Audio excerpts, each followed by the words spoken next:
Few stories in the annals of rock history are as captivating, vivid, and heartbreaking as the emergence of No Doubt and their mysterious frontwoman, Gwen Stefani. She was the driving force behind the band's success. Ska to Stardom. The Tragic Rise of No Doubt and Gwen Stefani is a new book that dives at the band's journey from a scrappy ska punk outfit in Anaheim, California, to global pop icons. The book also explores the personal and professional costs of their meteoric ascension, without pulling any punches, in order to offer a realistic portrayal of a band whose contagious enthusiasm hid deeper issues. The book, which was written by music journalist Leela Monroe, blends together interviews, archive data, and insider perspectives, having its roots in the ska scene in Orange County.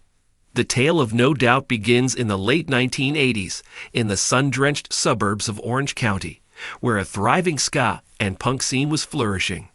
This band was formed in 1986 by brothers Eric and Gwen Stefani, together with John Spence. It was a product of teenage exuberance and a love for the joyful rhythms of ska, which was influenced by bands such as Madness and The Specials. In the book, the author describes how the band, which was at first known as Apple Core, came together due to their mutual love of music and their do-it-yourself philosophy. The tragic demise of Spence in 1987 prompted Gwen to take over as lead singer of the band, a decision that would ultimately determine the band's trajectory in the years to come. As No Doubt played small performances at places such as Fender's Ballroom and struggled to make ends meet while harboring fantasies of performing on larger stages, Monroe's story portrays the grit and tenacity that characterized the band's early years.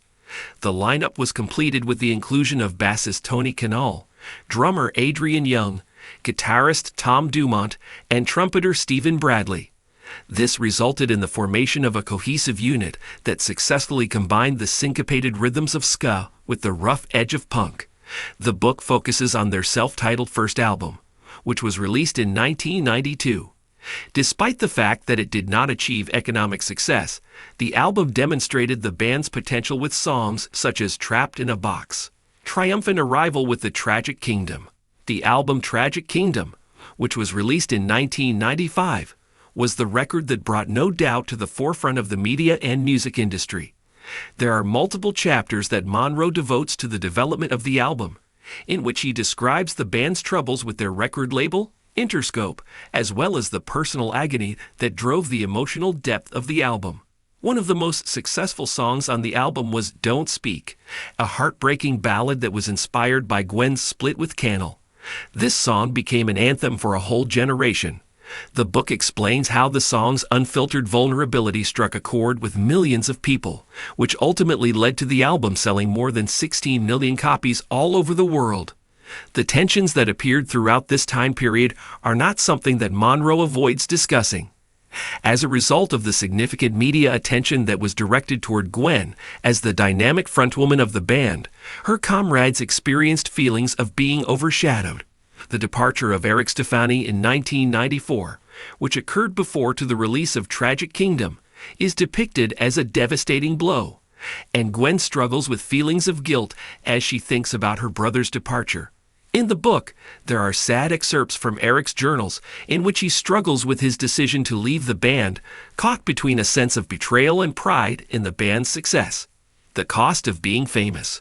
Pressures increased in tandem with the rise of No Doubt's star.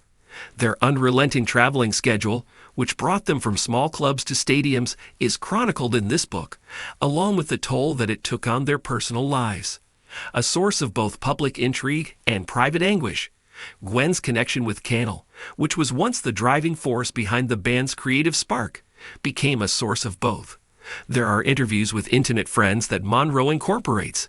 These friends explain Gwen's struggle to balance her job as a rock star with her desire for stability, a theme that would eventually define her solo career.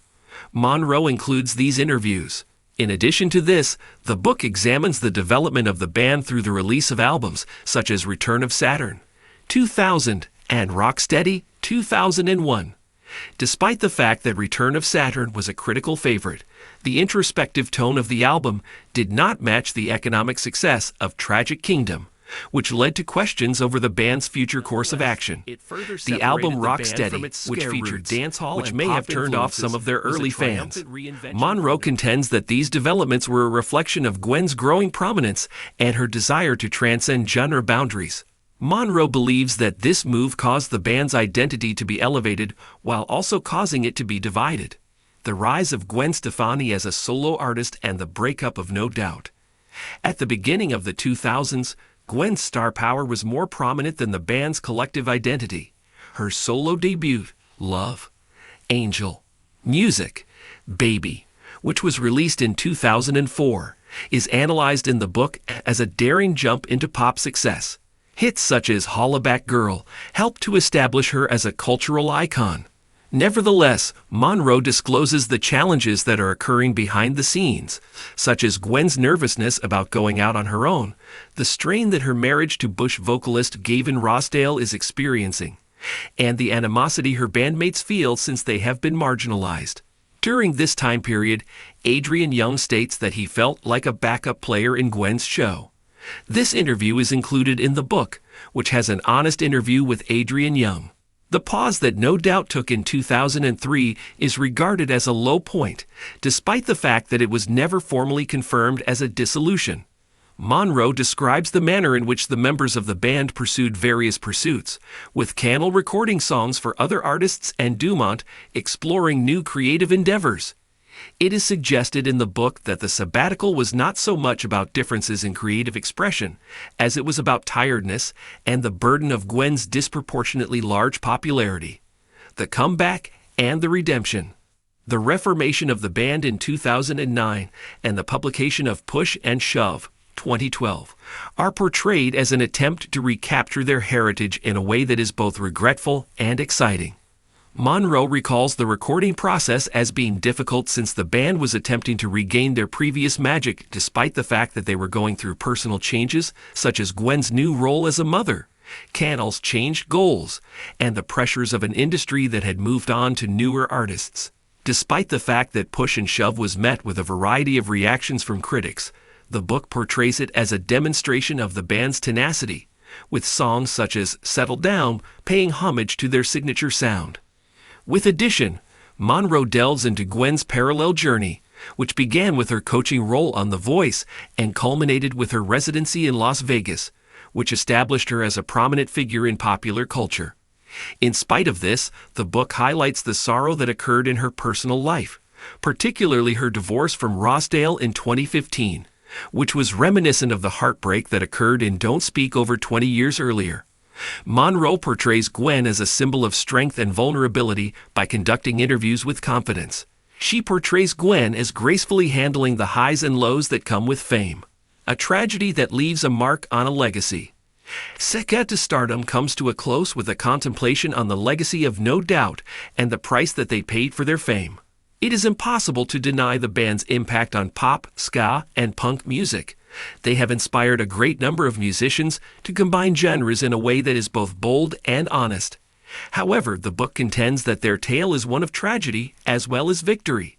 This includes the death of John Spence, Eric's resignation, the strain that was placed on the relationship between Gwen and Cannell, and the fight that the band had to endure in order to keep its cohesiveness in the face of the unrelenting demands of fame. The text written by Monroe is both compassionate and perceptive, providing a nuanced portrayal of a band that succeeded in defining an era while simultaneously struggling with its own fragility. Rare photographs, setlists, and lyrics written by hand are all included in the book, which provides a physical connection to the trip that No Doubt has on. It is a riveting story of ambition, heartache, and redemption for newbies, while it is a nostalgic tribute for fans who have loved the show for a long time. Ska to Stardom serves as a reminder that behind every chart-topping success comes a narrative of struggle and perseverance. This is demonstrated through the book's chronicle of the emergence of No Doubt and Gwen Stefani. Anyone who has ever danced to Hella Good or sang along to Just a Girl should read this book because it provides a glimpse into the human cost of success, as well as the enduring power of music to heal and inspire.